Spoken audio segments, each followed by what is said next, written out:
devastating China-Japan war. Russian study says U.S. could easily defeat Beijing in nuclear conflict, as the president of China and others in the last month have said prepare for all-out multi-theater conventional war and nuclear war with the United States. And, of course, they said last week in the People's Daily and other state-run media that they are going to invade Philippine Islands that they claim really belong to China, that Japan took, and that they're also going to take other disputed islands by Japan. And if that happens, there will be war. Now, I understand Justin Bieber's in the news. He got a DWI, and that's very important as well. But we're not going to be talking about that. I already talked about entertainment industry and the mass mental illness of it and people being distracted, fiddling while Rome burns. But we are joined for the next 25 minutes by Professor Margaret Macmillan from Oxford. I'm going to be out at Oxford in the middle of March doing a keynote speech. I look forward to doing that. I always wanted to go to Oxford. Honored to do that. And she has margaretmacmillan.com. She's a prestigious professor and is the 5th warden of St. Anthony's College. In 2007, she was educated at the University of Toronto College and Oxford University. She is a fellow of the Royal Society of Literature and a senior fellow at Massey College, University of Toronto. And I'm not going to go over on the boards of Mosaic Institute, Reuters Institute for the Study of Journalism, and the editorial boards of international history and First World War Study. She's an expert on the First World War. Professors' publications include Women of the Raja and well as Peacemakers, the Paris Conference in 1919, and its attempt to make peace, for which she won many awards. I'm not going to go over the rest of her letters and all the work she's done. Her most recent book is The War That Ended Peace, How Europe's Abandoned Peace from the First World War. I guess that goes into Versailles. I haven't read it. She comments frequently in the media, and she joins us now, margaretmacmillan.com. Thank you so much for coming on, Professor. And I want to get into the report I saw at the London Independent. Is it 1914 all over again? We are in danger of repeating the mistakes that started World War I, says a leading historian. So thanks for coming on and tell us about the parallels and your concern. Well, there's some things that concern me. I mean, I don't think history ever repeats itself. I think we get similarities, but the conditions are so different. I mean, the 21st century is very different from 100 years ago. But I think what is concerning is we seem to have nationalist rivalries between countries.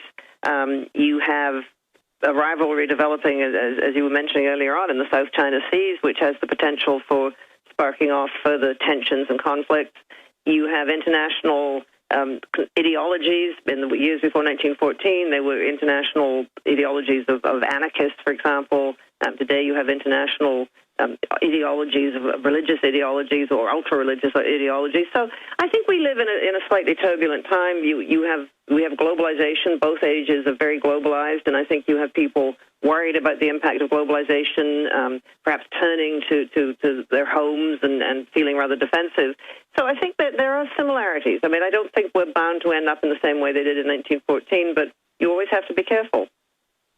I forget the exact quote, but basically history doesn't repeat, but it kind of rhymes. Who was it said that? Mark Twain.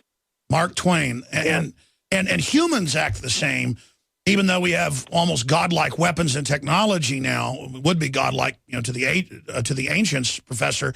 But if you look at global crises, currency devaluations, armies lining up on borders, groups not compromising.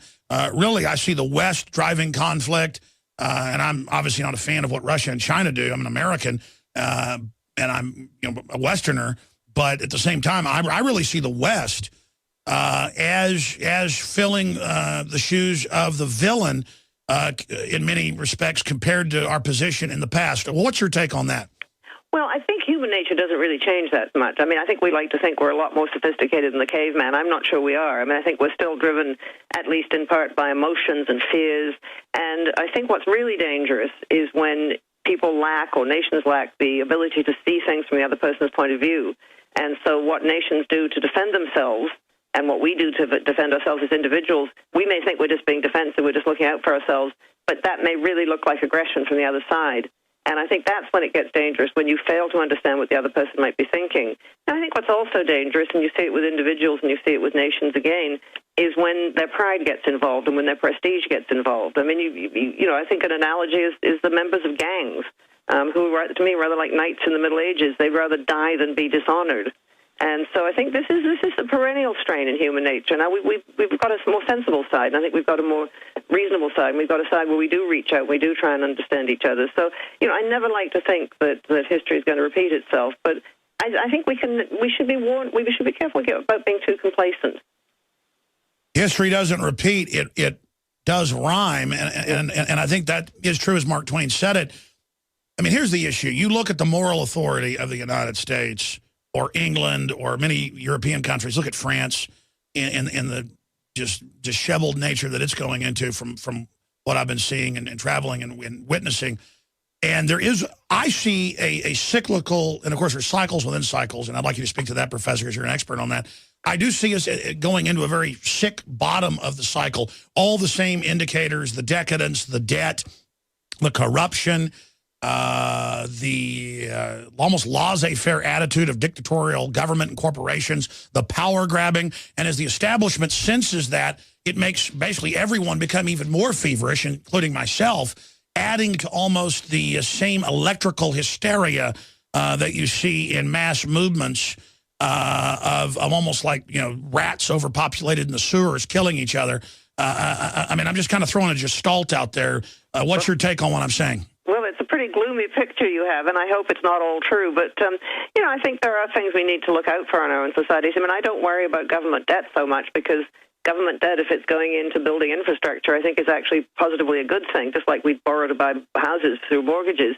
But what I do think is worrying, and I think it's affecting a lot of Western societies, is the growing gap between the very rich and the very poor and the way the middle class is getting squeezed out. And that isn't good for society. It leads to tensions. It leads to a lack of links between the different groups and societies.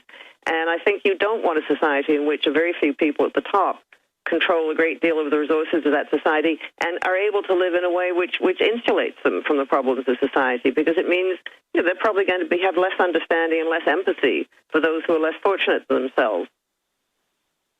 Separately, what other historical trends are you seeing? And then flesh out, if you can, some of the parallels that they were reporting on that you've seen. I guess would it be geopolitically parallels with 1914 and 2014? Well, one that a lot of people have talked about, including me, and I don't know if we're right. The thing about talking about the present is you're usually much too close to it to get a very good view of it. But it seems to me you do have tensions in the world internationally now, because you have what had been a dominant power no longer as dominant as it was. It doesn't mean it's that much weaker, but it's no longer quite as dominant as it was. Before 1914, that was the British Empire, which was the world's biggest empire the world has ever seen. Hugely powerful, had the world's biggest navy, had been the world's biggest manufacturing power, but that was now being challenged. And you had a Britain and its empire that was very conscious that it was beginning to slip a bit, that it had competitors like the United States and Germany and Japan. And it seems to me today that you have the United States, which, for much of the Cold War and certainly after the Cold War was overwhelmingly the most important and powerful country in the world.